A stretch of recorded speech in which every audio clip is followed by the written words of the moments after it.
ይሻላል ዝም ማለትሽ ከምቆዝም ባምንሽም ባላምንሽም በማንም አልተካሽም ገና ነው ገና ገና አዲስ መስኖርኩና አኮረፍሽ ከፋሽ ብዬ ላባብልሽ ነይ ውድዬ ላባብልሽ ነይ ውድዬ ላባብልሽ ነይ ውድዬ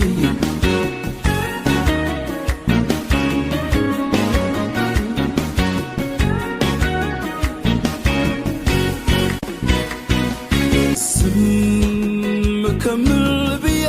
ብናገር ተቻኩዬ ሹክ ያሉኝ ነው ብዬ ላስከፋች ለማን ብዬ ከምል ብዬ ብናገር ተቻኩዬ ሹክ ያሉኝ ነው ብዬ ላስከፋች ለማን ብዬ